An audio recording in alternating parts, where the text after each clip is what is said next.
Alors quand on parle des opportunités de mouvement chez les animaux, une des premières choses qui nous vient en tête, en fait, c'est le nombre de pas qu'ils vont réaliser.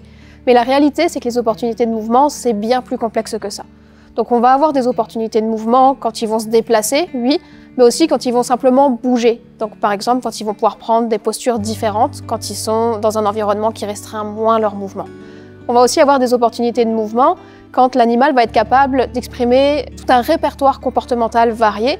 Donc on peut avoir des comportements d'exploration, quand on a les vaches qui vont marcher avec le nez au sol, comme ça, ou même des comportements sociaux, c'est-à-dire quand il faut rejoindre la copine qui est à l'autre bout du paddock, il faut bien se déplacer puis se mouvoir.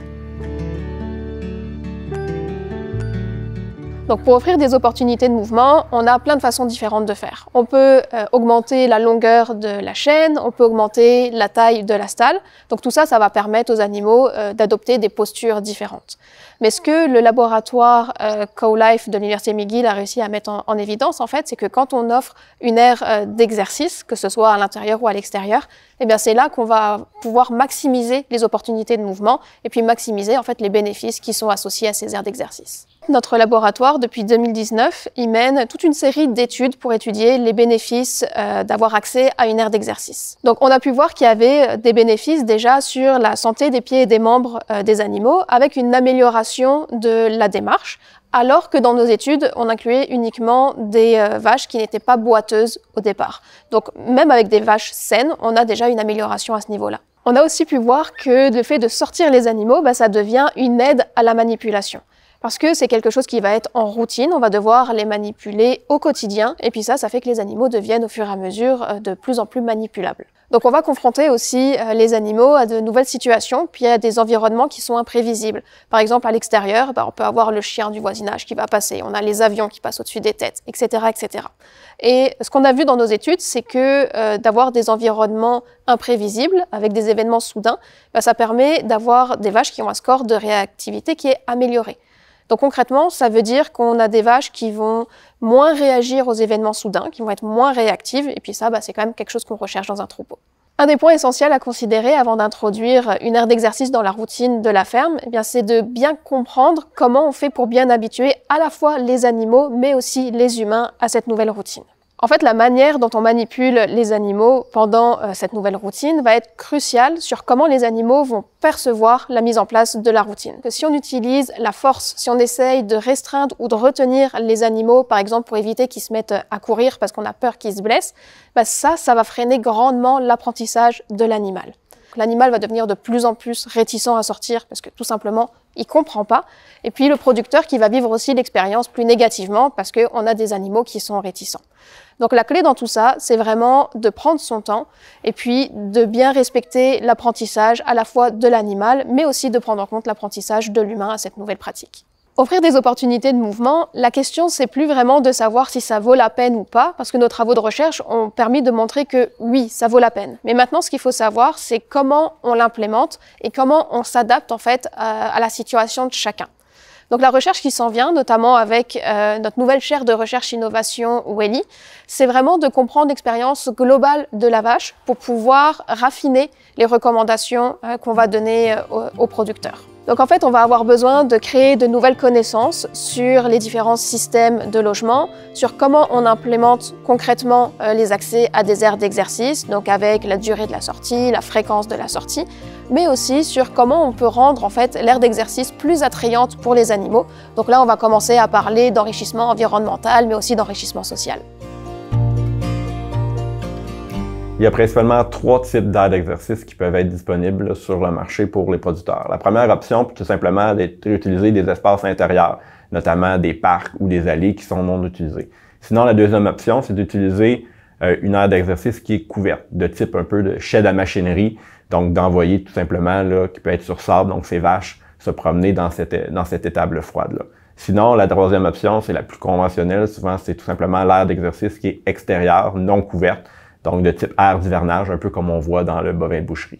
Maintenant, ces aires d'exercice-là se sont avérées souvent insuffisants pour répondre à la réglementation environnementale. Donc la recherche est mise à essayer de trouver des solutions, des options alternatives à ces enclos d'hivernage conventionnels en y allant d'aires d'exercice qui vont tout simplement être isolées hydrauliquement. Donc, les aires conventionnelles vont essayer de gérer au mieux les eaux de ruissellement pour essayer de les traiter avant qu'elles atteignent l'environnement. Donc, généralement, les eaux de ruissellement qui vont provenir de l'enclos d'hivernage vont être récupérées par une bande végétative filtrante. Par contre, souvent, lorsqu'on est dans la période de gel-dégel, ben, la bande végétative filtrante n'est pas nécessairement en croissance, donc elle ne sera peut-être pas nécessairement capable de filtrer l'entièreté des eaux de ruissellement. Dans le cas d'un enclos d'exercice alternatif, donc là, c'est vraiment un enclos qui est à faible densité, mais qui va être isolé hydrauliquement. Donc, on va vraiment avoir la géomembrane, le système de drainage pour récupérer toutes les eaux de ruissellement. Donc, il n'y a aucune possibilité pour l'eau d'atteindre l'environnement, ce qui n'est pas nécessairement toujours le cas pour l'enclos conventionnel. Puis évidemment, cette augmentation-là au niveau des équipements ou des outils qui sont nécessaires pour la construction des enclos alternatifs, bien, amène un certain coût supplémentaire. Donc, on parle d'enclos conventionnels tout simplement aux alentours de 300 $ par mètre carré, alors que l'enclos alternatif va coûter environ 500 $ par mètre carré. Par contre, souvent beaucoup moins d'espace qui est requis pour un enclos alternatif par rapport à un enclos conventionnel.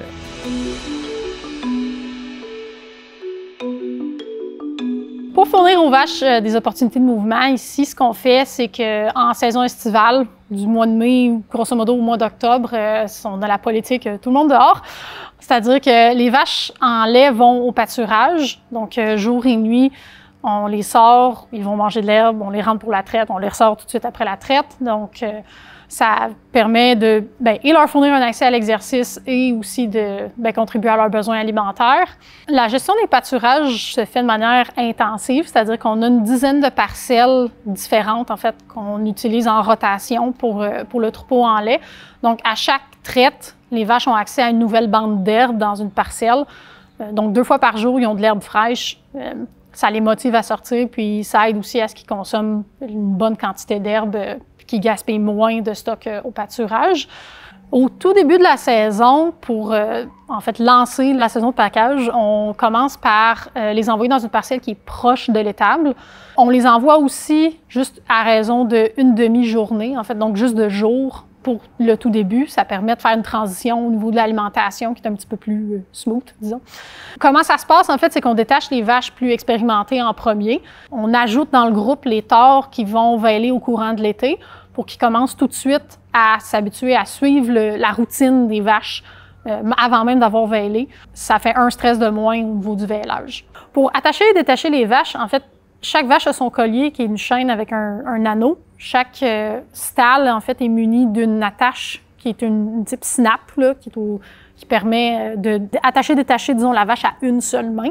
En fait, on voit quand même plusieurs avantages à utiliser les pâturages. C'est arrivé plusieurs fois, tu sais, des gens qui viennent à la ferme puis qui les voient, les vaches, c'est « Ah, elle a quel âge celle-là? Oh, elle a 8 ans, elle a pas l'air de ça, tu sais, elle est vraiment solide sur ses pattes. » Juste avant la sortie, puis juste après la sortie, d'observer leur posture dans la stalle, on le voit que comme à la fin de l'hiver, tu sais, ils sont comme un petit peu plus, ils se tiennent un peu plus molles, puis là, on dirait une fois qu'ils sont sortis juste quelques jours à l'extérieur, tu sais, ils reprennent tout du tonus partout, là, ils ont le dos plus solide, les pattes même. Des fois, il y en a qui ont un petit peu d'enflure dans les pattes. On voit que tout ça se dissipe vite. Même la texture de pie, ça peut être un peu surprenant, mais même ça, on voit une amélioration. Au-delà de juste les bénéfices physiques aussi, on voit... ça fait des vaches heureuses. Là. Ils sont contents d'aller dehors, puis ils sont comme plus calmes. On a quand même à quelques reprises vendu des animaux qui se sont retrouvés dans des troupeaux en stabulation libre. Puis le commentaire qu'on a eu, c'est que les vaches se sont bien adaptées. Puis je pense que le fait qu'ils soient allés au pâturage, à la fois comme hygiéniste et comme vache, c'est pas anodin dans cette, disons, facilité d'adaptation-là. Un des autres avantages qu'on voit, c'est que quand les vaches vont dehors au pâturage, c'est sûr qu'on a moins de nettoyage à faire dans l'étable. C'est un peu moins de litière qui s'utilise, c'est moins de foin, veut pas, quand même à récolter, à entreposer, à servir. À ce niveau-là, c'est sûr que ça nous libère quand même un peu de temps aussi pour faire toutes les autres tâches, parce qu'on sait, l'été, sur une ferme laitière, il y a tout le temps plein de choses à faire. Donc, c'est un gain de temps quand même qui est appréciable. C'est possible d'avoir un troupeau performant. Tu sais, ça prend une bonne gestion. Il faut porter attention aux détails, il faut s'assurer qu'il y ait de la bonne herbe à manger, il faut gérer les refus. Il y a quand même des outils de gestion aussi. De plus en plus, en fait, il y a des producteurs aussi, il y a des groupes de producteurs qui en font puis qui se jasent entre eux autres pour essayer d'améliorer mutuellement leurs pratiques. Donc, c'est possible d'avoir un troupeau qui est performant et qui va au pâturage.